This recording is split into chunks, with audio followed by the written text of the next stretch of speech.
and weighting based on assessments and stuff. So again, the original agreement was drafted somewhere in the late 70s, and hasn't been revised.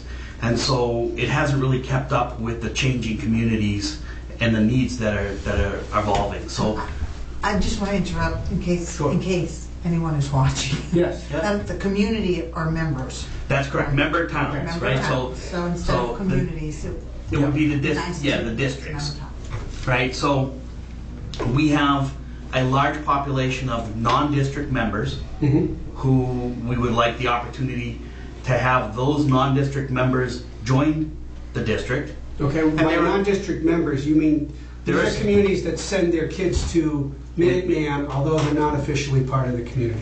They not part of the district. They are not part of the district. Right.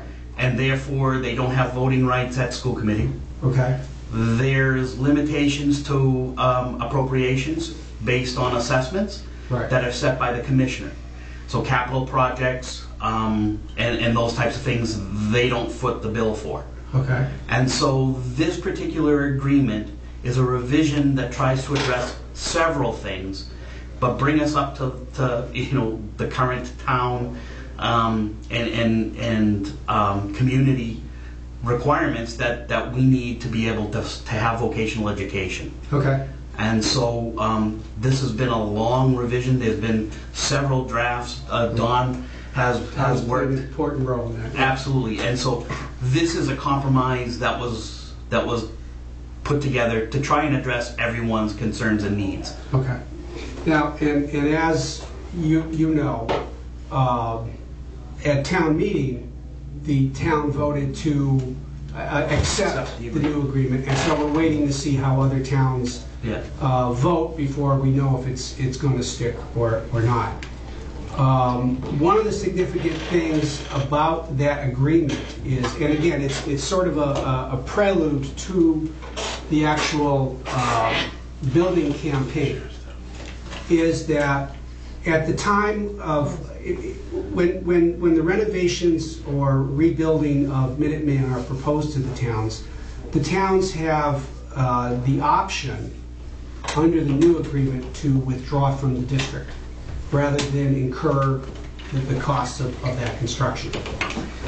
Yes and no. So it's a 5-year withdrawal if they elect to withdraw. Right. And any students that are in the district have to continue. Yeah. And assessments, including capital costs, would be conveyed through, I believe, through that. Through the 5 years. Through the 5 years. Okay. Is that at any point? It's not necessarily an end point because you at any point, that 5 years. So if magically we all came to you're getting a little bit ahead of me. I'm still trying to just but I just want to make a point that whether it's under the current agreement or the new agreement, proposed new agreement, towns still have the right to withdraw from the district. The difference was in the current agreement it needs unanimous approval by all communities, and in the proposed new agreement it requires a simple majority. Okay. So given that basically this the parameters of a district withdrawing have changed the rules. It seems a few members of the advisory committee have said, we really should go back. This is now the time to go back and see if Minuteman is really makes economic sense, because we know we're going to have or we believe that we're going to have our own high school capital project within a couple of years after the Minuteman is proposed. And that's really all that's driving tonight's meeting and driving the discussion. The challenge there's I just want to make clear, there's no dissatisfaction per se with Minuteman or the programs or and I get that, right? Like that. But here's the challenges that I see is if Bolton were to withdraw, we'd still have to provide vocational education to the community. Yes. And so much higher tuition, right? Well, it depends, because again, the proposal would be we would join a different district, or we would do what other people are doing, which is send out of district, right? The challenge with that is again, Assabet is a good example, is they have a certain allotment of students, and the school can only handle X amount of students. Right. And so each member town has an allotment of students that they can send, and they have waiting lists.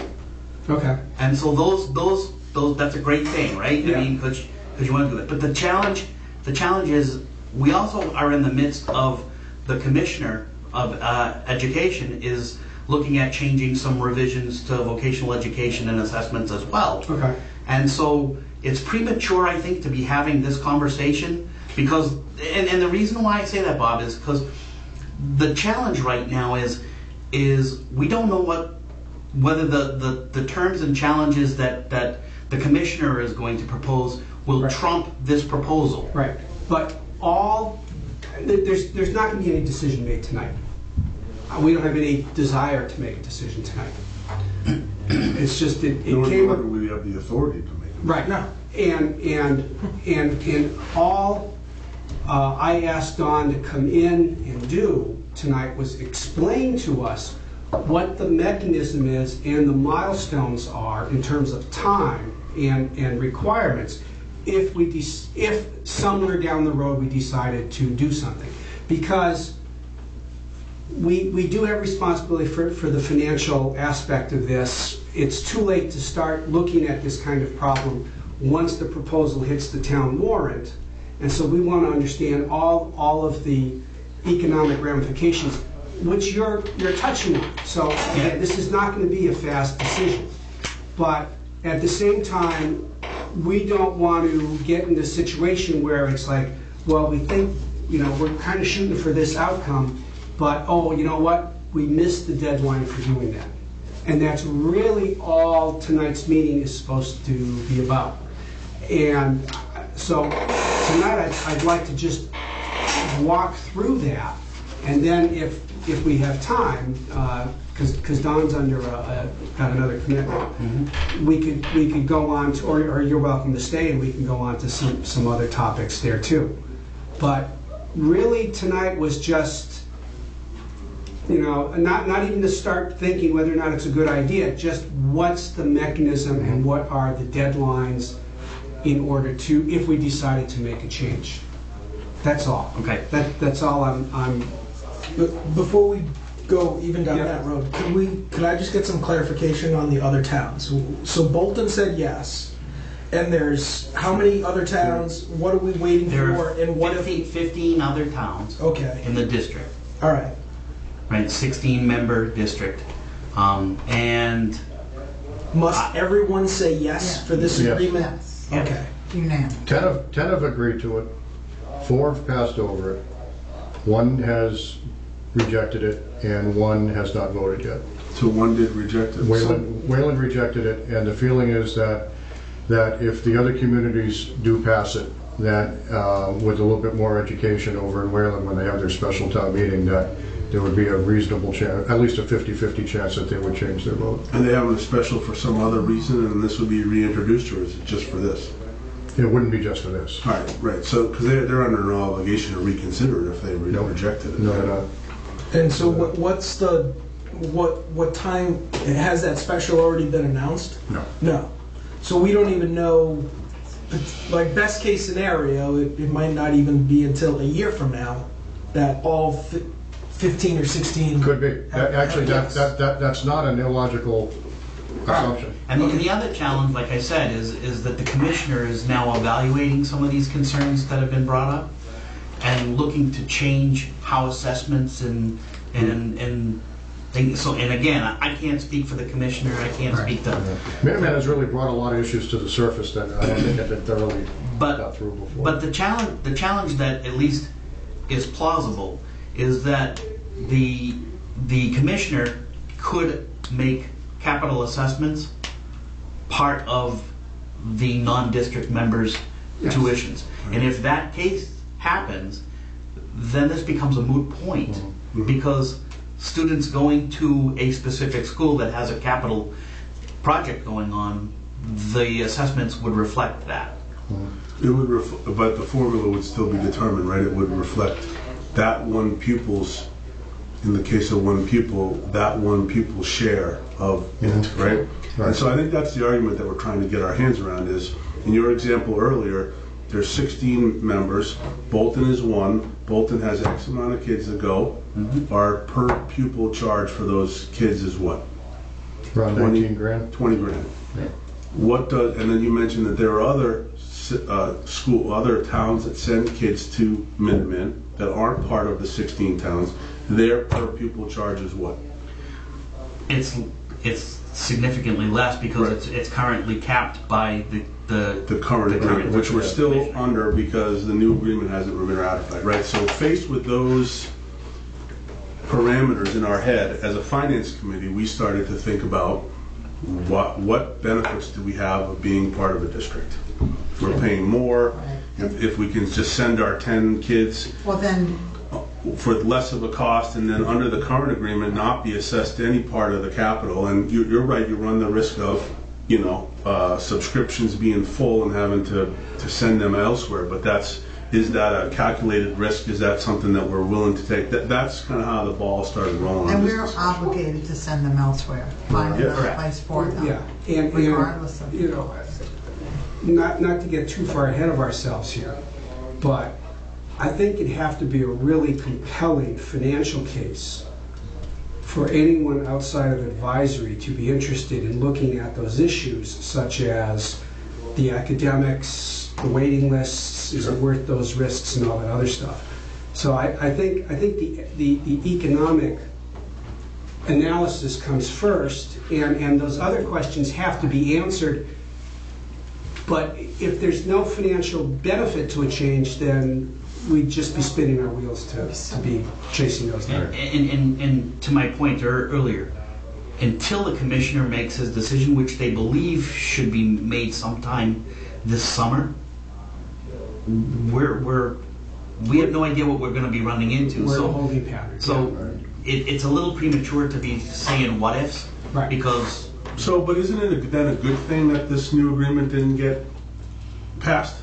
No, I don't think so. Because I mean, like he said, it could whatever the commissioner decides, it could trump any new or old. But I think part of what the commissioner is weighing is already things that this agreement's trying to address. And if the commissioner changes things, it's not just going to be for Minuteman, it's going to be for every vocational school. So the commissioner's decision, Commissioner of Education's decisions would even if this were accepted, the commissioner's decisions would override the agreement. Mm-hmm. Right, which is what I'm saying is that you might want to think about having the opportunity to rewrite this agreement based on now what the new guidelines are. So in that respect, it might be a quote-unquote good thing that one town said no, gives you some more leeway. If, to Don's point, you have to go back next May and you can get it more right than it was this time based on new information, is the way I was thinking. Yeah, and I think those points are valid, knowing the challenge that it took to get the agreement where it's at today. That's a monumental task. Yeah, sure. I think, but you were a front runner before. You know what? We're running a little, starting to run short of time, and I do want to make sure we get the real intent of the meeting taken care of. So if you could just step us through what sort of the major milestones would be, and or what the process would be if Bolton decided to look in another direction.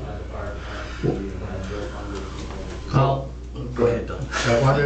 If Bolton were to look in another direction, I mean, there is a mechanism for withdrawal, and it is, as Dave said, a 5-year timeline, because you need to be able to cycle all the kids through the system and so forth. And then there is still the option to continue to send them to Minuteman if we can work through a wait list. But one of the assumptions of withdrawal is that there's another place for them to go. Right. And at the moment, there's not a heck of a lot of choice. I mean, Assabet's oversubscribed now. But may I correct you? Why is that an assumption for withdrawal? Does Minuteman currently have a wait list?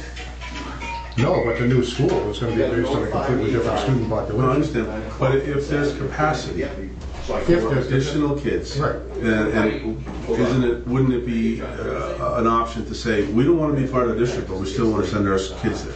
Well, but you're assuming a few things, and one of the other reasons why this conversation is premature is that the new school size hasn't been decided upon. So we don't know if it's going to be built for 435 kids. We don't know if it's going to be built for 800. What the charge that the school committee has given, or the current charge, is that a school should be designed not to exceed 800 students. And as we learn of the interest of some certain communities, whether or not they intend to send their kids to Minuteman, then that size will be shrunk. Because it's easier to design a building from the largest number down than it is from the smaller number up. So we have no idea where in that range the building's going to fall. We also don't know whether it's going to be a renovation or a new building. Construction. So, and that's a major factor. For instance, if it's a new building, it would be built obviously elsewhere on that site. And then what is done with the existing building is to be determined. If it's to be done as a renovation in the existing building, it's entirely possible, for example, that we would need to use portable classrooms to put kids in temporarily for a year or so. MSBA doesn't pay for that. So that's an expense that's 100% borne by the communities.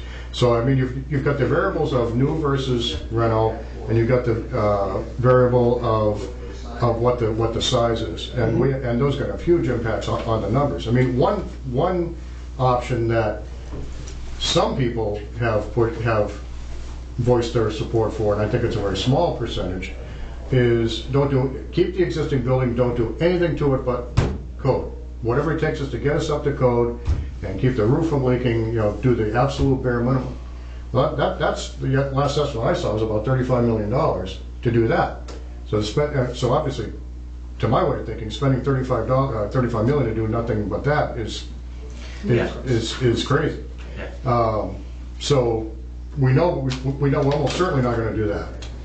We're almost certainly not going to build the thing brand new for 800 kids. I think that's a long shot. But anything in between that is certainly on the table. And people are always talking in terms of, well, it could be a range of between 550 and 650 kids. Well, that's a big range. Yeah. But It's a timeline. in terms of, to get back to the question about a withdrawal process, and I appreciate what you're saying about it being premature, about making a decision like that. But again, if you wait until it's actually on the warrant, it's too late because you don't have. Well, we would never. I mean, we have a long lead time up to a warrant. I mean, annual town meeting doesn't just sneak up on us. No, I know, but. Well, when are some of these decisions going to be made? Well, let me back up. But when does the clock start ticking on when a community has to make a choice? You can make the choice anytime you want. There is no finite time period. You could decide this regional agreement could pass. My understanding was if Bolton were to agree to the building project at Minuteman, we wouldn't be able to withdraw afterwards without continuing to incur all the capital expenses, even in the sixth year. So you are linking with withdrawal to the building project. Well, yeah, because you said the building, you said immaterial of the building project, of the outcome of the building project. So, which is why I was talking in terms of the. I think in terms of whether it's for 400 or 800, that's immaterial. We're still on the hook for paying. But that would also drive potentially whether we vote in favor of the capital project or not. Now, if we didn't vote, say the school committee decided to build it for 800 kids, and we said, you know what, that's too big, and that's too large a share for us. We should be looking to withdraw. Whereas if the school committee voted to build it for 500 kids, we may say, you know what, that's an assessment we can live with, and we're going to stay. So that's a major factor in whether or not people, I think, would be supportive of withdrawal. But the question I have at that point is, even if it's for 450 and it's a smaller assessment, the question becomes to me, okay, but how much would it cost to go to Assabet? Or how much would it cost to go to Nashua? Right, but you can't do a cost comparison until you know all the costs. You can't. The question is, when are we going to know these things? When will you have some numbers? Well, who makes this decision? I'll let David answer that. David, answer that. Yeah, I wish I could. So the project right now is still up in the air. I mean, we need to meet a decision as far as the school size, and we need to meet the requirements of the MSBA in order to be able to move forward. The first and foremost thing I think that we're still trying to determine is whether or not what's the school size, and there's great debate over that. That's a milestone that I don't have a date right now for you guys. I wish I did, but it's an issue that. Let me Is the suggest that that's... commissioner's decisions in tweaking what you have now a factor in any of your decision making? The big struggle is I think that the member towns are still struggling with what's the size of the school. Okay. Right? And part of that is that we have a number of communities that are challenging whether or not they want to be in the district. Mm-hmm. And that every time we question whether or not we're in, we're out, how many students, so let's just say Bolton or Boxborough decides to pull out Dover, they're smaller communities. So the impact would be less. But if Arlington decided to pull out, You don't have a building. I mean, there's a decision on whether or not we go forward with having Minutemen at all. But just to give you an order of magnitude of the scale of the timeline, which is really what you're trying to get to. Yeah. This timeline here, assuming these dates are all accurate, they'll probably slip some, but it'll still give you a feel. This timeline here, August 30th, 2014, Minuteman School Committee votes to finalize design enrollment and submit preliminary schematic report, which pretty much declares this is what the size of the school is going to be. Okay. If that were to happen on August 30th, 2014, our timeline has from March to June of 2016 for the member communities to vote on whether or not they support the project. 2 years later. Wow. Okay. Okay. So just about right what we need to do. Hence the reason why we're... Yeah, that's why we're kicking tires and all that stuff now, yeah. Do we have the same vote? It's been a month since I read through this on the warrant. What's our skin in the game when it comes to votes? Because if we're that small compared to Arlington, our vote counts the same. So currently it does. All right, currently. But for a capital appropriation. You're a member, and it counts as But for a capital appropriation on a town meeting warrant, everybody's vote weighs the same. Okay. So, and I understand all the stuff is way up in the air. So I think just starting this process, to Bob's point, even getting the lay of the land on the present environment, what it costs us as a community going there right now, what it has been costing going there. If hypothetically we pulled out and we sent to Assabet, but they were backlogged, so we had to send the kid to XYZ because we got to send them somewhere. Just, we can only work with what we know. So let's start the framework based upon the present environment, and as this stuff comes to fruition, then we can add in. But you can go through all of this and even by 2016 not really know. Right. But I think that the general... Because you're saying that anybody can pull out, not that Arlington would, but how do you base anything then on numbers? So, and again, I'm not the expert on this, but my understanding is that there would be a commitment, and again, it's a 5-year commitment. For so anybody who was enrolled in the program once the building broke ground and the project was safe for 5 years. Would be They have to keep paying for. They have to keep paying for. right.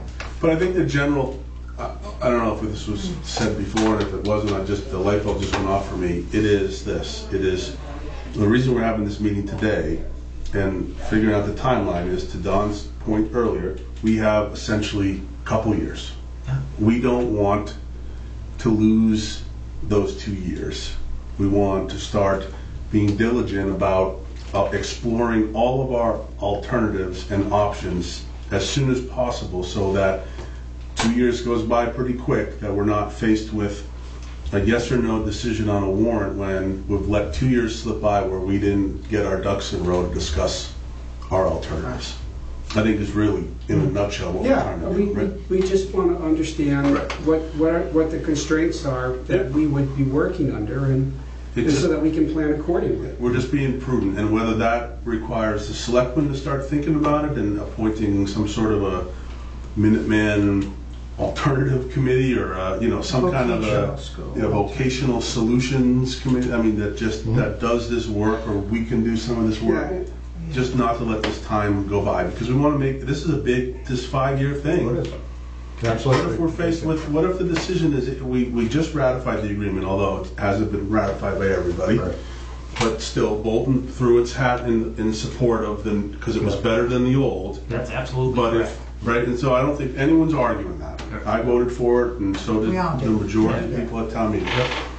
If the decision, depending on what the commissioner says, that trumps the agreement we liked, and if the decision of the building committee is to build an 800-person brand new school, and Bolton's little share of that is $20 million, we got to start getting our butts in line on figuring out if that's what we want to do. But I've already had informal discussions with the selectmen about exactly that, and I said to them, and I haven't placed a timeline on it, but I said, this is something that needs to stay on our radar screen. There's going to come a time when we need to start doing a serious analysis about what our options are.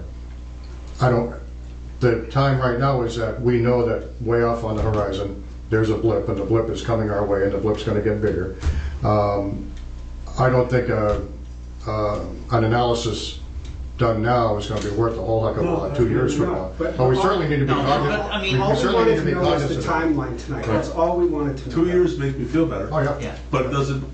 There's still a lot of work to be done. The good news is I have 2 children in the school system, and so you're he's 20% right there. Right? There you go. So my expectation is to stay with the school committee and keep you guys apprised of the situation, and to do my part to bring quality vocational education to our community. And no one's arguing that that's not important, and the kids that go there are getting, we've been happy with the services. It's just a matter of dollars and cents. And to my earlier doomsday example, if we're faced with a $20 million, just throwing out numbers, share of a $180 million brand new state-of-the-art school for 800 students is our 10 student. I mean, is it worth it for us to do that? Because then you're in for the long haul. To Dawn's point about being potentially premature, and I clarified, tell me if I'm wrong on this, the commissioner's going to make some decisions this summer about some big stuff. We believe, based on the information I got at last school committee, was that the commissioner was working on ratifying his rules and getting them done by the end of the summer. Was one of those rules this intergovernmental option of like this agreement where we can pull out, but we can still have some kind of preferential? I was reading about it.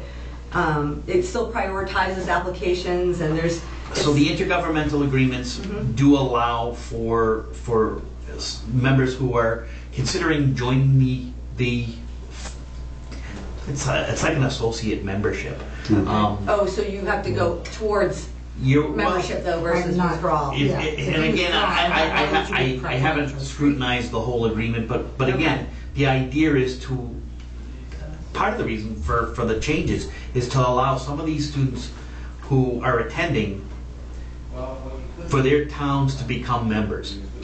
Okay. Right? Okay.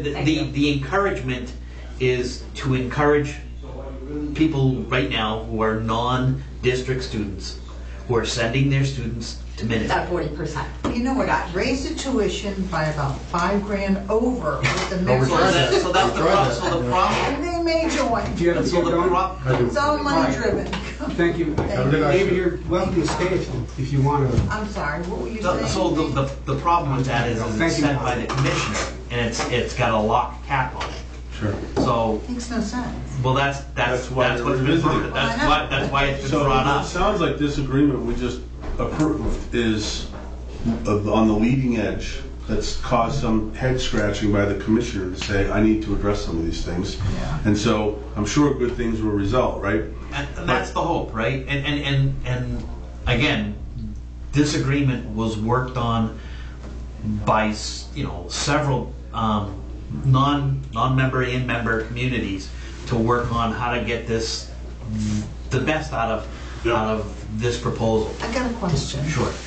Of the non-member communities that send children, how many are sent from? No, like let's say Bolton sent 12 and we were non-members, so that's 12 from a non-member. Do you have any others that send quite a few students that are not a non-member? There are. I don't have that demographic data in front of me, but there are. Again, it's not one or two or three. No. There's approximately 40% of the student body that are non-member. Non-member communities. Do you think? So, go ahead. So again, one of my challenges is the traditional vocational education that we all thought of back in the 70s is, again, trades go to work. But Minuteman provides services for biotech, engineering, environmental. These are all, in order to be in your industry, you have to go to college. You have to get degrees. And so this whole thought process that these vocational schools are to take our students and prepare them for the workforce. They are. But the vocational education of today is really, an exposure to what's happening in industry and getting a jump on things. So they're taking college level courses in their specialized environments. And they're walking out with certifications that 25 and 30-year-olds in the industry don't have. And they're 19 and 20-year-olds. So this is vocational training well beyond traditional trades, right? There are traditional trades. There's the carpentries and the auto mechanics and stuff like that, and those are great professions. But the shops or the disciplines, the CVEs, the career vocational education, which is really a better name rather than the shop, right? But the CVEs are really those educational endeavors that are filled up. Are your biotechs, engineering, your environmental sciences, and these kids are all going to college, or at least getting out and they're on longer tracks for college. But it's Bolton has a very affluent community, and we often think of Minuteman as the Voc School for trades. And we don't send as many students as we should be. And the challenge that I fight is, when I'm talking to neighbors and people in the community, is, why are you sending your kids there? It's really about giving them a better edge in the world of vocation. Versus Neshoba is a great school, and academically there are definitely things that they have. But it's a great school. But there are a large number of people who choose to send their students elsewhere for private education. But does Minuteman have a corner on this new vocation? No. Okay. No, but they do have a larger percentage of higher tech shops. So the higher tech vocations, like environmental and stuff like that, you can't get elsewhere. That's why these communities that are not in the district are able to send their students. Right. Because they can't get them at the traditional voc schools. But if you think about it from a business, but if you think about that value proposition from a business perspective, right? I think the wave of the future is to get away from this, especially with the voc education, where it's voluntary from the student's perspective, right? It's an alternative to the traditional path, right? If I was faced with that kind of intelligence and looking at it from a business perspective, it would make sense to me to build a new school as big as possible, right? And allow for this. It all comes down to dollars and cents, right? Allow for the committed member districts, but have this avenue for not associate districts in training to be members, but this a la carte type mentality that they should encourage non-members to send their kids there, right? And maybe the tuition cost is a little bit more, but people are willing to pay a little bit more I agree. because they're not a However, member. under the vocational agreements that Yeah. are set by the No, commission, that's why they- we Right. don't have that That's what option. he's- And that's the But challenge, Think and I about it. totally get it. When your kids go to college, they have to go through the same application process as those kids that do the traditional path, right? Right? So what's the percentage? See, that's for me a caveat as well. I don't know anything about what schools they get into, how many times they get rejected, by whom. I mean, it's another process. Well, So I don't know how beneficial those. The other thing is, even applying to college has changed a bit, because even with a college like Neshoba, people may choose to go to a community college for 2 years and then complete a final 2 And years that's at a a 4-year smart route. degree. Well, it's And based this on is- economics, right? This is another way It of truly is pursuing based it. on economics. But again, the challenge that we have, and I find it, really quite interesting because, again, I went to Assabet, my wife went to Minuteman, right? I lived in Hudson, she lived in What Bolton. happens at the football games? It was a very hefty rivalry. But at the time, back in the early 80s, Minuteman was the place to be, and anybody going to Assabet would have gave their left arm to trade Yeah, places to go at Minuteman.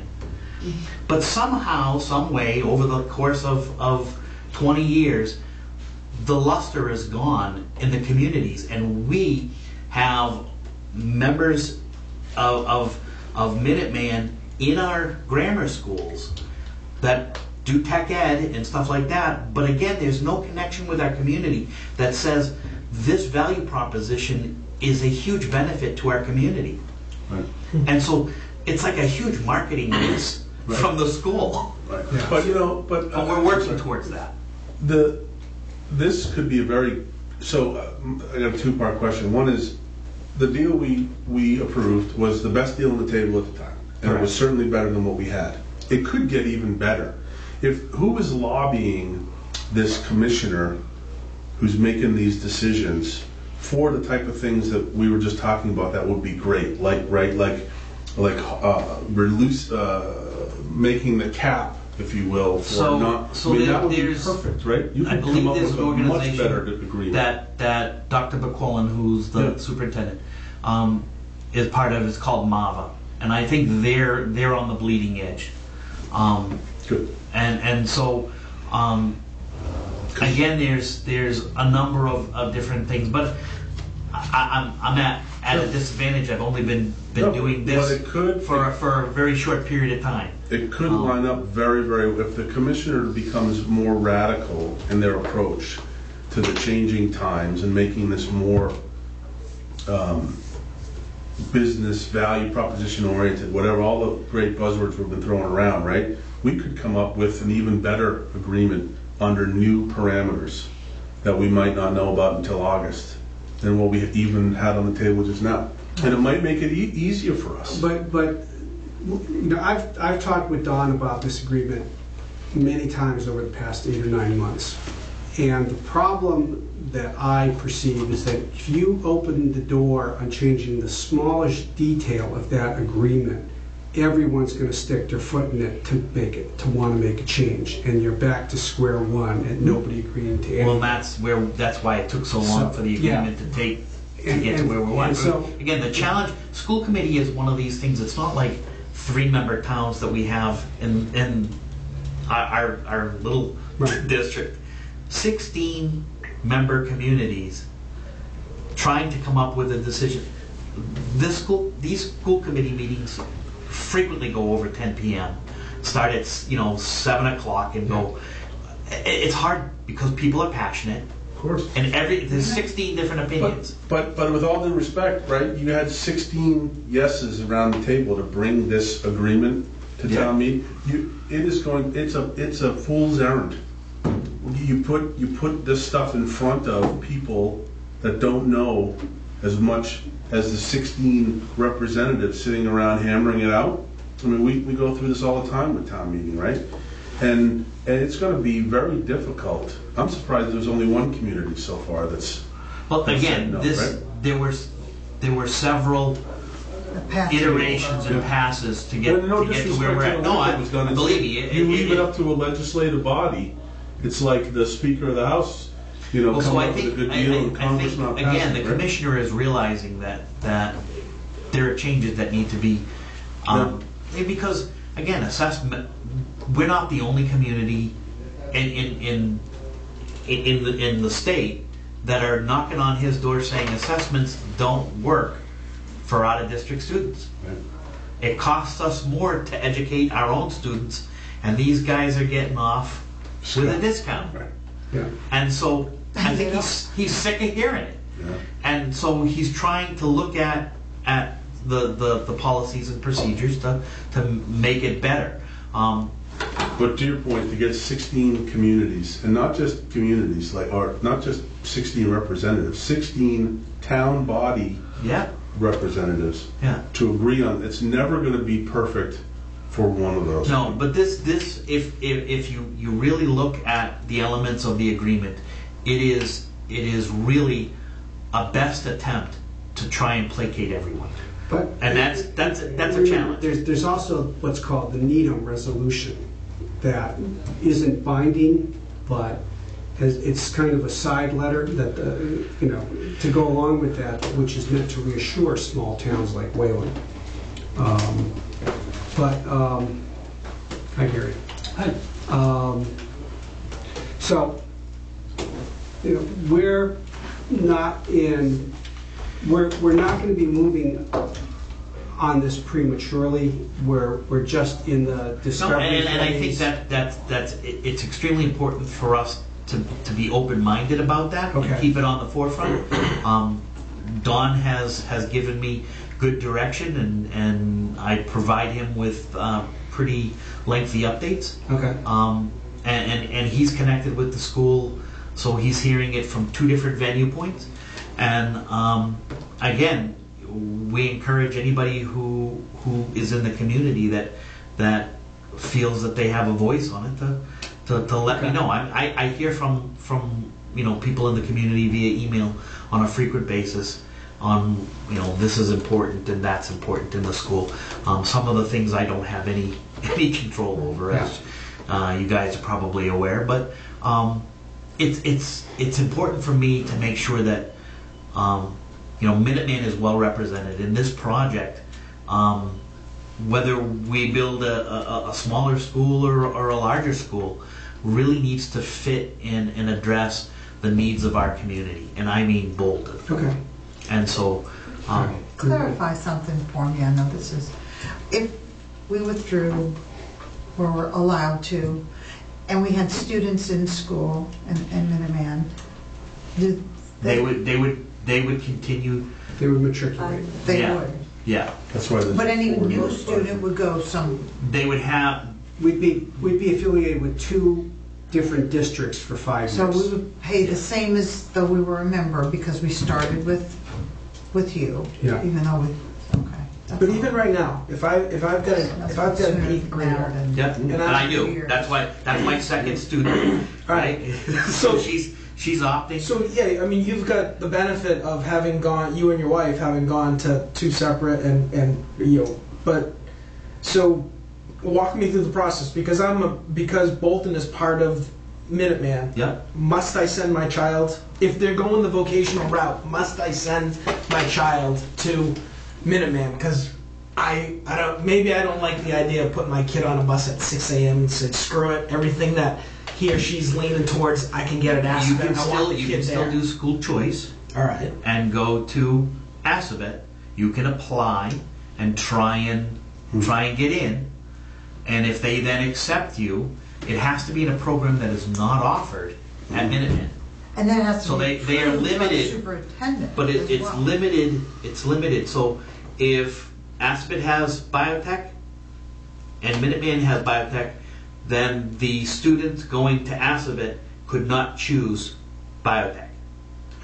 So it's that type of even just right now getting a Right. firm understanding of all the what we can, what we can't do in preparation for all this other stuff coming down the road? Because 2 years will fly by. Yeah, absolutely. And so, you know, I wish there was like an operating handbook that was, you know, this is how it worked. You know, and boiled down to layman's terms, right? Because there's a lot of the education system that, you know, as anybody who joins a committee learns, it's trial by fire. Yeah. You know, I'm constantly talking with, you know, people in other school districts about, does this happen in your district? What's going on here? What are the challenges you're facing with? Because we're not unique. You know, these are the same discussions that I think Boxborough's having, and you know, all the different towns are thinking about. You know, when you have a capital project, you have to assess whether or not it's going to be financially viable for your community. Mm-hmm. And you know, the reality is if we can't come to a sizing requirement, then if the school system wants to build a school and we miss the deadlines of the MSBA, then they can pull out. Right. And then anyone who's going to build a school is doing it at full boat, full freight for their own dollars. But there's another risk too, is you spec out a new school and say it's not 800, say it's 600, and that's based on a small bit of growth based on the enrollments you have today, Yeah. with the members you have today, and it's 150 million bucks. You could have 6 communities say, screw that, that's way too much money. And then you have 6 communities that represent 300 students pull out, and you're built, and then you're faced with building, then you're And back you have to a school square that's one. too big. Yeah, Yeah, exactly. you have a school that's too big, and the poor guys that have stayed pay for it all. I mean, So that's there's what so many that's again pitfalls, right? what I think Yeah. the commissioner is trying to look at, because Right. some of the hearsay, and again I can't say it's facts, but some of the hearsay that I'm hearing from the commissioner is that, again, non-member students would shoulder any capital expenditures that there's. Because someone's got to pay for it. That's right. Yeah. And again, there's that whole sense of, well, we'll just pull out and then we won't have to pay for the cost. Right. Well, if a number of people pull out, then you don't have a viable school district to run. Right. And they might as well just close the doors. Right. And then you got to take the, you know, 600 of students that they currently have and send them someplace else. Because if the doors close at Minuteman because they can't renovate it and they can't build a new one, those students have to go someplace. Right. And so now you see all these other schools are going to have to do capital expenditures, Right. because they're going to have to grow. Right. So, you know, pay me now or pay me later, but these students have to get educated and they have to have that option. And again, the Minuteman school was the bleeding edge.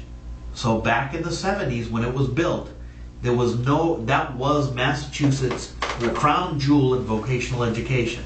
But so let me ask you this though, my last question is, what happened, was it just a lack of maintenance on that school?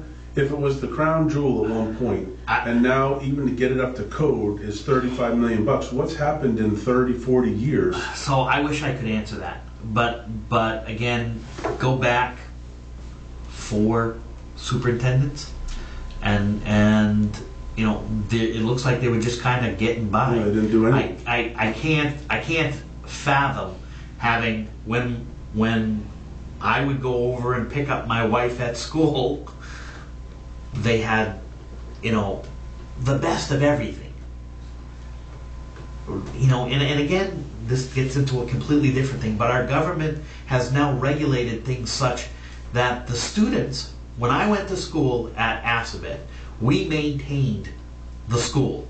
Vocational trades, Yeah. right? Worked on the plumbing. Yeah. That's right, we worked on everything. Yeah, You can't do that now. No. You can't do that because there's union and there's all these requirements that say you can't do this project. Now they try and incorporate as much as they possibly can.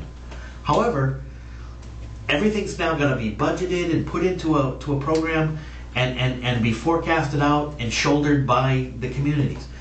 again, now this is me just being passionate.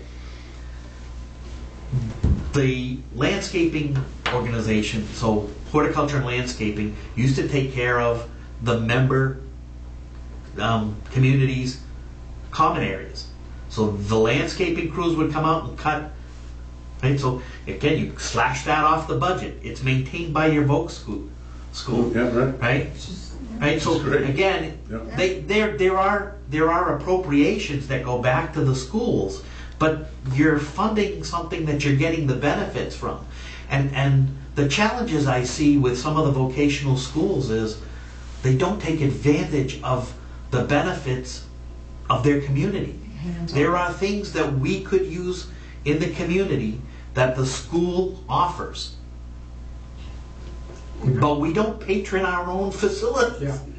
And that is a detriment to us as a community. Well, because there's the bidding, I mean, the public bidding rules and the procurement rules now that have trumped a lot of that stuff. Well, and they've also increased more biomedical and.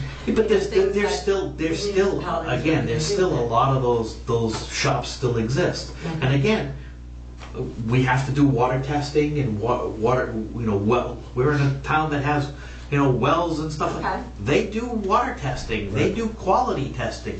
Right. That's Perfect example is if we wanted to do fiberboard on the Houghton building, we're a member of Minuteman. Minuteman, I mean, it would Should been have the perfect. opportunity to bid. Real life crew comes and right. And it's we those have that types of things. building, right? Now on the positive side, the fire station, the fire rescue facility in Sudbury was erected and renovated by the students at Minuteman. I thought it was Aspen. No, it was done by Minuteman. The And one downtown in Marlboro? no, this is the Sudbury, Oh, yeah. Sudbury, the academy? the academy. And so, all these firemen who are going through there are seeing the work done by Minuteman Voc students. And so, again, it's an area that I think we as a committee, as a school committee, we need to think of ways to make sure we're in compliance with the new rules, but also look at opportunities to provide the benefits back to the communities. So, Okay. anyways, thank you for your time. Thank you for Thank being you. passionate. If anything comes up, I was going to ask how we would know when the commissioner comes out with his rulings or his. So once I know something, I'll let Don know. he'll let us know. And worst case scenario is I can send an email to Linda. Yeah, Okay. that'd be good. So I'd be interested in that. Thank you for volunteering and being passionate, and we all know. Well, I kind of got drafted into it, Yeah. but it's one of these things that. Yeah, it's important. Yeah, well, it was funny because Ernie at the school knew that my wife was an alumni, and my father-in-law had been on school committee many years ago, so it's been in the family, and so he asked somebody in the family to step up and come because Bolton was unrepresented for 6 years. yeah. Really? Wow. Yeah. So we had we have a seat at the table, but we didn't send anybody, Wow. Yeah. and that's just shameful. And so Thank you. I'm stepping up, Yeah. and again, I'm learning Thank as you I to your go. wife for making you do it. That's right. Just- It's been very rewarding, but it's also a challenge, right? And so you start to learn about the bureaucracy of education, Politics. and it's a challenge. And again, I just want what's best for our kids. Okay. Well, All right. Stay thank you very much. Thanks. We'll be in touch. All right. Gary, come on up.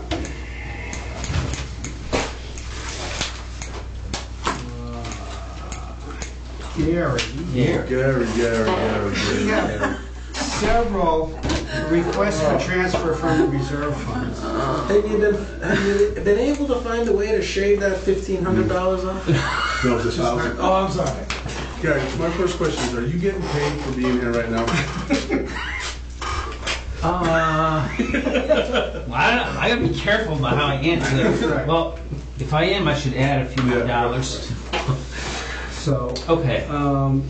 Gary's asking for an additional $5,300 to go through his budget for the rest of the year. I have one copy of these. Do you want to go over I'll, I read it before you Which got I- it, boss. Okay. I can, I don't know. Yeah, I can do a very quick Go ahead. quick summary of this. When we met in February, we talked about the FY15 budgets. I had projected a kind of $2,800, You actually have 3 copies, Bob, I'm sorry. $2,850 shortfall. That was in February. I unfortunately was surprised with several fairly large ticket items, and I listed those here. There was a security issue that took a lot of extra support on my part. Hardware failures at BPL, we had 2 PCs crash, so I had to deal with those. Those are obviously unanticipated. ATM, a little bit of extra support for that, 2-day deal. And as part of the ATM and actually part of the GIS project was planning board have requested a lot of analysis on medical marijuana and buffer areas for placing the medical marijuana facility. So those were extra things that I hadn't thought about since February. So looking at that, adding those together with the original request of original projected request of $2,850. There's another $2,400, which brings it up to $5,280. Okay. The middle of this is kind of the summary of the last 2 months of my fiscal year, my budget for fiscal year 14, and it shows where I've allocated, the plan was to allocate certain things, and again, the projected IT service building was something that went a little bit high. Okay. So. How does this overrun inform you differently about the budget that we just passed for you for 15? Yeah, I'm a little bit nervous about it, but not a lot nervous about it. And the reason is a big part of this was the GIS project. And there's always risks with this, you know, and I always sort of take a fairly conservative approach to budget planning, thinking that, you know, there's some flexibility I can get around, but you can never be totally deterministic and things happen. And I really don't feel right planning for the worst case scenario. So it's kind of par for the course, but the factor that really makes me feel a little less scary about next year is the GIS consultant. And the story behind that is we had a free GIS consultant, pro bono GIS consultant for 2 years, and they had decommitted. We had set up a big project around it, et cetera, et cetera. We argued and got the consultant back, but in the process, the person got very demotivated, unincentivized, and so there's a lot of project management on my part to sort of get as much as we could out of them. That ends June 30th. And then from next year, it's all sort of much more of a known for us, at least as far as that project goes. So I don't anticipate huge surprises for the GIS project. So I feel a little more comfortable about it. But also things like the library, couple computers, like that, those are 2 computers you don't have to do next year. Right? I mean, even though they to may a not certain be extent, scheduled, Randy. they're not going to go bad Right. in the normal course Well, next to year. a certain extent, I mean, I have our population of computers. It's kind of a mix of new computers that I refresh on a 5-year basis. But I also try to maximize some used computers and inventory. The two that failed at BPL, one was one of those older computers that I had in a sort of a non-critical but important area. Another one was a relatively new one. So yes and no. Those 2 computers, one of them I feel more comfortable about. The one that's just sort of a rebuilt old one is still going to be a bit of a risk. But that again is par for the course, for, you know, for the IT scenario. So that's it. I mean, in the next page of my memo, I talk about a lot of the details, and I try to explain what I was projecting on February 11th and what I'm projecting now based on, you know, those surprises that I talked about. And so you expect the web services to actually go down? In this case, for this fiscal year, yes, I do, because what I had included with web services originally was Comcast email, Comcast internet support, and one of the projects was this query manager, Bolton GIS online stuff.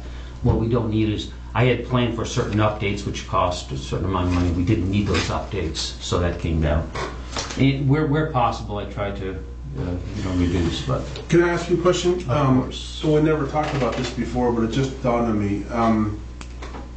Is it ever, and I don't know how this pricing fluctuates, but is it ever a possibility, say, and this is a relevant example based on the discussion on town meeting floor, on you buying whatever, 5 PCs next year you needed to buy, right? Yeah. However much that was, $5,000. If you had the money today, would you be able to get a better deal on the computers if we gave you $5,000 now and then you didn't spend that $5,000 that we gave you to start spending on July 1st? Does that 2 months or month and a half difference make any? No, there's a couple of negatives. Well, not negatives. One's a reason why it doesn't matter as much as you think, and the other is kind of a negative. The reason why it doesn't matter as much as you think is that when I project I'm going to buy 5 computers for next year, I have those PCs in mind. I know who they are, and I kind of watch them. I can sort of get a feel for whether they're going to be stable or whatever. And because of that, I actually have a whole year, and this is the way I usually do my purchasing. Even though the warranty maybe have run out on those, I kind of wait for good deals from Dell to actually buy it, even though I should have bought it perhaps exactly when the warranty went out. Right. Sometimes I'll try to get a few more months out of it. So I usually try to buy whenever I can. Sometimes I can't do that.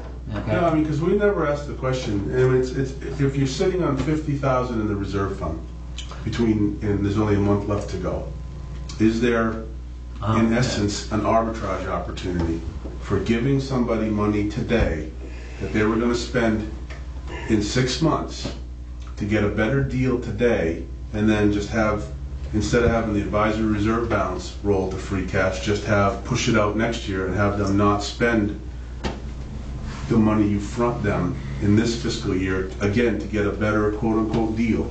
That was essentially my question. I understand that. And we've never talked like that. No, we've never talked like that. And my feeling on it is going back to the definition of what it's for. It's for emergency or unexpected or emergency expenses. It's nice to be able to use it for arbitrage like that, but it's really not what it's there for. You think buy the computer now, even though you may not need it, because it's a better deal, but then the warranty starts. That's the negative. That's exactly the negative. The warranty starts, outside the box. Yeah. But these rules on the advisory reserve, I got to tell you, I know we've used that argument and it's fit our need at the time, and I believe in the rules, but it's like, who enforces the rules on advisory reserve? Whoever wants to call up and complain that we didn't follow them. Yeah. But I mean, I understand. The topic for another day, but I think we could easily work around some of the technicalities if it made sense for us. And that's what I was asking. Yeah. In fact, in prior years, there were times those rules weren't followed, and nothing came of it.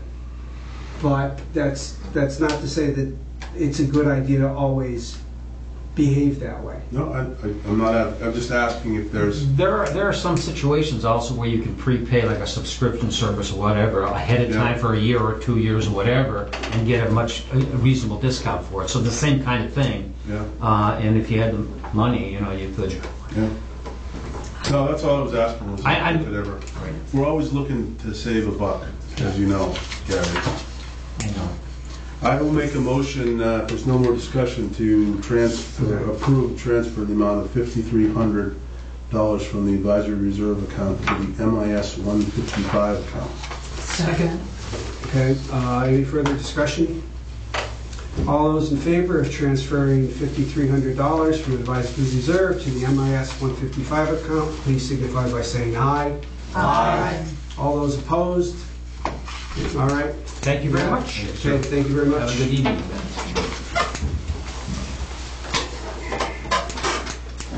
All right, further transfers.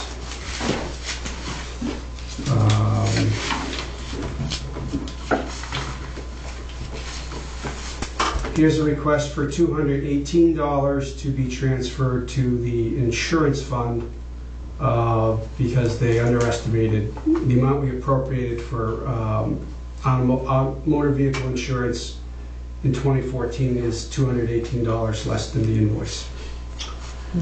I move we approve transfer in the amount of $218 from advisory reserve to the insurance account. Second. Okay, any further discussion? All those in favor of making the transfer of $218, please signify by saying aye. Aye. All those opposed, say nay. Okay. We have a request from Don Lowe to transfer $5,000 from advisory reserve to the legal expense fund to cover additional legal expenses in fiscal 14. I believe we've already transferred $10,000. Yeah. So this is another $5,000. I think we should just say no. More money for lawyers. No disrespect to any lawyers. I'm sure this is for services rendered. Yes. I'll make a motion. Yes, otherwise we're gonna get sued. Make a motion, else we're gonna get sued. Make a motion. Yeah, late fee, $50 an hour. No bid. Aimed right at me. I'll make a motion to approve the transfer of $5,000 to the legal expense account. Second. Okay, any further discussion? All those in favor of making the transfer of $5,000 to the legal account, please signify by saying aye. Aye. All opposed, nay. It passes unanimously. So let's see. That concludes the official part of the agenda for tonight. The only minutes we have outstanding, and I don't think we have a copy of them here, are the ones where we assigned people the different warrant articles at town meeting. This is it. So we'll vote on that next time we meet. And when do we want to meet again? Well, should be by the end of June. End of June? You want to pick a date? Far off. Prior to the 28th. End of June. Month. Maybe we'll have a cake for somebody. Maybe not. We shall see. End of June. Remember, we get into the summer here now, so I gotta be careful. Yeah, not too close to July June 4th. 24th Sounds good to is me. a Tuesday. That's good. Yeah, that works. Sure. All right, so you want to set the next meeting for June 24th? Sounds like fun. Fine with me. All right, do you want to pick one in July, or do you want to wait until... The only reason I'm asking this is if we're going to have a meeting sometime in the first 2 weeks of July, Mm-hmm. and the danger of waiting until the 24th to pick that date is people make other commitments. So it's either July 1st, I think we have until the 15th, which gives us 3 Tuesdays. it's either July 4th or July 8th or July 15th. I say we meet on the 1st is the 4th of July week. Yeah. People may have some other Yeah. obligation, so I'd say we go for the 8th. I say go with the 15th. 15th is a little too late, Connie, right? Because we have one. Well, it doesn't have to be on a Tuesday. Well, you threw it out there. Well, Thought yeah. you just said I'm sorry. July I didn't mean to. I took it back. Selectmen are meeting. The selectmen are meeting on July 10th, but that doesn't mean this group can't meet also. Is that a Thursday? Yes. That would work. on the I 10th. would rather not meet on the 10th. Okay. Are there other dates? Well, if I'm not here, I'm here. I hate to miss his little. You're not here on the 8th? Oh, no. Okay. How about, 9th is my birthday, so how about the 1st then? I'll bring cupcakes. Probably not. You want to do the first? Jesus Christ. Either one. What do you just... Well, you go for a week of. In March, in every March. Yeah. I know. Well, I go in July. You head south? Shoot me. You head to Louisiana in July? We could do the 14th. I do. The day My before family's the got 15th. family down down there. Wait, hold on. We could do what? You could do the 14th? I was just saying it's a Monday night. We have to meet before the 15th. Do you mind the 14th? I'll be back. The advantage of the 14th is, the problem with the first is, I don't think you'll have all the end of the year transfers. No, so 14th. So sometime between the 8th and the 15th, you have to meet. So the 14th. That'd be nice. Might be Thank good. you for the accommodation, Randy. But Connie, I'm always looking to please people. I know. Does the 14th work for you, Connie? Yes. Okay. That works. I'm gonna be, yeah. Yeah. Okay. This is, Mr. Chairman, this is typically the time we'd have a town meeting debrief, but I think we need to unless anybody really wants to. Well, I just found it unfortunate that so many people didn't understand that, especially with the marijuana setback. That No, I know they you got would- somebody you know, saying, you I can't just- believe you're encouraging, that we're working on a marijuana bylaw to encourage this type of business, and they totally missed the point that we're And they- trying to protect ourselves more than we were before. I mean, there's always going to be some misunderstanding for certain people that just haven't done their homework. Yeah. But Well, the fact that we could spend, 15, 20 minutes of discussion, end up going to a counted vote on $1,000, yeah. and when this Minuteman thing came up, which is a huge deal, it Right. just sailed right through without even a discussion. I mean, to have two zoning bylaws pass unanimously. I can't remember if that ever happened. I haven't, Unbelievable. I was. I sent a congratulatory note to the planning board after. It should have, because I think I turned to you and said I would have Yeah. never been able to predict It's that. crazy. Never seen that coming. That's why it's so unpredictable, the whole thing. But ultimately, I think we should be very pleased with the outcome, and the budget, even with a couple small amendments, is a really sound, Yes. Yeah. well-balanced, well-thought-out budget. And I was encouraged to see some of the articles, and I was being facetious earlier before the meeting started, but there was several articles written, or letters written to the paper that sort of commended some of the diligent volunteer work that gets done in the budget, and that, I think we can sort of have some of that directed at us, obviously, right? We work hard and we take it seriously, and we try to do what's best for the town. And I think I was encouraged to see that a lot of that, I think, was well recognized, and I think the votes that Monday night sort of showed if you want to make some conclusions from it, I think it shows some of the confidence that the town has in people to do the right thing. Yeah. Especially our chairman, who just guided us through this. I mean, perilous where would spot. we have been without him? Right, yeah, no, I mean, I agree. It's the truth. I ran into the Can't chief. do that. I ran into the chief of police on Monday. Really? Did you get a ticket? No, I ran right into it. I was at it's for the memorial. Did you have your seatbelt on? Speaking of crime, where he's still fired up about that comment about no No. crime. Oh, yeah, no So crime. what he said to me was, since town meeting, he's had 4 of his officers actually assaulted on him. really? So in the course of, But I think where He's- the wait, distinction is, and not three to of defend the those- speaker. Oh, wait, 3 of Yeah. those came from the high school. Yeah, but No. I didn't mean it. not to defend the We don't know that. Yeah. Not to defend the Two? speaker, That's a but I think people make a distinction between like homegrown crime Oh, and yes. And passing by 495, bad people driving through town and getting stopped with 4 warrants type of crime, right? And I understand we that. talk about The other locals thing, but the other versus- thing is, Yeah. if you look at those Yeah. police reports in the newspaper now versus 10 years ago, they've been toned down an awful lot. I agree. There used to be more descriptive.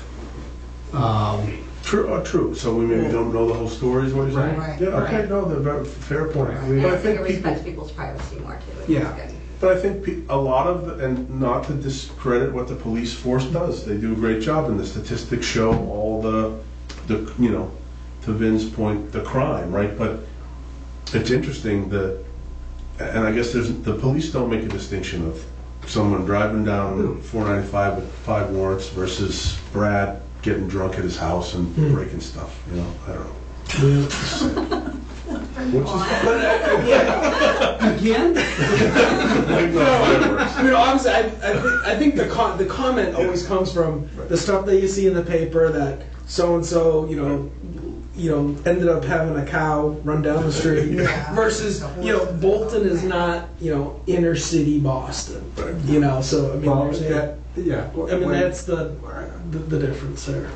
Yeah. My wife and I were living in the south end of Boston. There was a little neighborhood newspaper, and we used to just take the Bolton one when we were looking for houses out here. Take the Bolton one and take the South and read them side by side and go, boy, this is different. Another sheep loose. We're not. We're just going to bring up our boys. Yeah. You know what town meeting did for me, which as the new person, I guess. And I didn't, I wouldn't wish on anybody to have to be there as long as, the 2 nights and, nitpicking every single thing.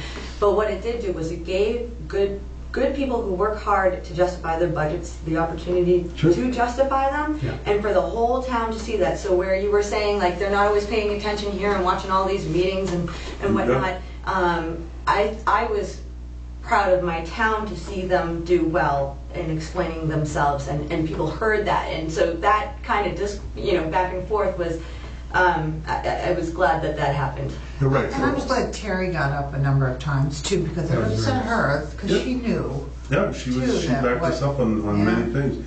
I think to Stasha's point of what was ordinarily a bad, what I consider a bad thing, to have all those amendments and all that discourse. Right. I think ultimately turned into a positive thing for us and for many of the town employees, that we got a forum to validate ourselves that we otherwise wouldn't have got. Because I think they saw it as a different kind of forum. Right. And you can argue that that's what democracy is all about, and that kind of stuff is healthy, even though we considered a lot of it to be a real pain through the process. So I guess in the end, I think your point, and I would agree, is the benefits sort of outweighed the pain. Yeah, it was a lot of work for all of us doing the justifying, but I think it was a good thing to have happen. Yeah, and to me saying, no one ever asks questions, I apologize about the boiler question. Oh, no, it was a good question. I should know the answer. No, it's crazy, right? We say no one asks any questions, and someone gets up. About these boilers. Of course that would happen. I'm like, who's I'm on going the to know a lot about boilers over the next few It's Stasha, and I'm like, oh, she's going to kill me. Stasha was just excited about being up front because she had people coming down just kissing her. Stop.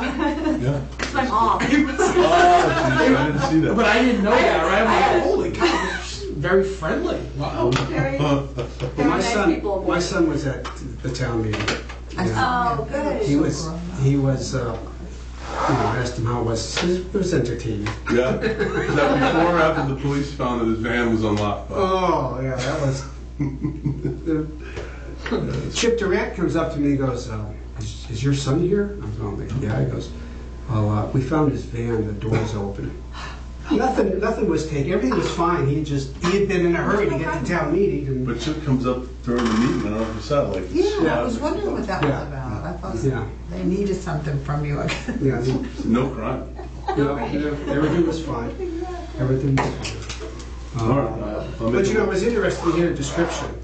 I just got to share this with you about, how decisions are made about. Well, decisions are made by whoever yells louder. And and if that doesn't work, then they hold up little pieces of paper, and it's kind of like, I can see where someone who's not used to doing it this way might think that this is all a bit odd. But that is the way it works. I don't think Jim didn't miss a single one, though, right? I mean, the ones that were counted, he's done that for years like that. He blows my mind with that. Yeah. But I'm always struck that the word no and I. Like, there's more emphasis in the voice on no. I think Right. no, I think if the same amount of Well, people the said O. no versus the same amount of people to say aye, no sounds louder. Yes. So he So should, it's a but he hard. should just say, I know you're not voting no, but I want no from the people who want it and no from the people who That's we a good can point. switch no. Yeah. Well, it was interesting. All right. Motion to adjourn. Is there a second? All right, all those in favor? Aye. Aye. All right, thank you very much. Good night, we're done.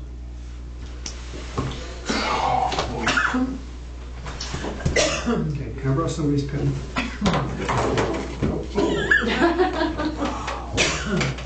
So.